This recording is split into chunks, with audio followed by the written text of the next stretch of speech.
Fin octobre, l'ensemble des acteurs du secteur de l'économie s'est rassemblé sous la bannière commune Nouvelle-Calédonie économique.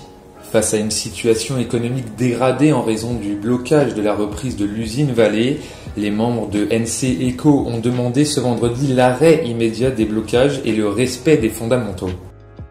Depuis le début des événements que l'on connaît en Calédonie, toutes les actions que l'on a pu entreprendre, des communiqués de presse, des conférences de presse, des manifestations devant l'Ossaria, défilés dans la rue, on se rend compte que autant nos responsables politiques que l'État n'ont pas l'air de réaliser l'état catastrophique dans lequel se trouve l'économie calédonienne.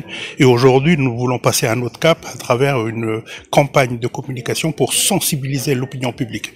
Parce que nous sommes persuadés qu'il y a une bombe sociale qui va se présenter à nous très bientôt. D'après ces acteurs économiques, ces événements sont largement éludés par les responsables politiques et méconnus du grand public. Le chômage partiel touche déjà 1200 salariés de Vallée et près de 700 salariés de sous-traitants. Tous les sous-traitants de Vallée ont eu leur contrat suspendu depuis plus de 2 mois et demi maintenant. Donc ça veut dire contrat suspendu, ça veut dire perte énorme de chiffre d'affaires et soudain.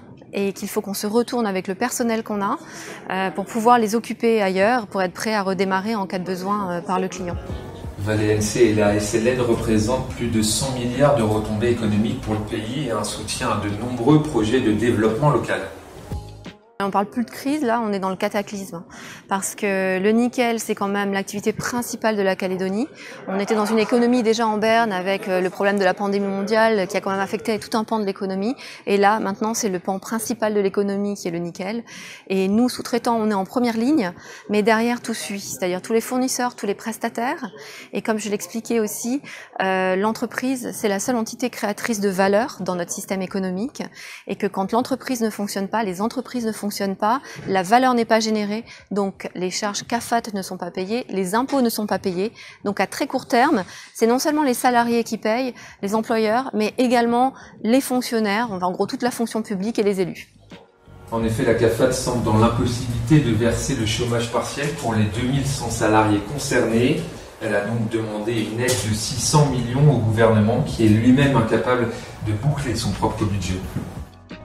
Nous n'avons pas les fonds nécessaires pour les payer au-delà à la limite de mars ou avril au maximum sur les fonds existants dans ce chômage institutionnel. Et deuxièmement, l'arrêté du gouvernement qui donc détermine les entreprises qui sont valides pour ce système ne peut pas être pris puisqu'il n'y a plus de gouvernement. Pour faire prendre conscience des conséquences de ces blocages, NC-ECO a décidé de lancer une campagne digitale de communication vers le grand public. Elle s'appuie sur des témoignages de salariés, de sous-traitants et d'entreprises impactées indirectement. Toutefois, des salariés présents dans le public ont émis d'autres solutions plus radicales. Demain, s'il faut, tous les entreprises qui ont des machines, nous on a fait, 26 jours. Mais ça, on a gagné. Ici en Calédonie, il faut taper, il faut bombarder le gars qui est en face de vous. C'est comme ça ici en Calédonie. C'est comme ça. On tape ou on casse et ça marche.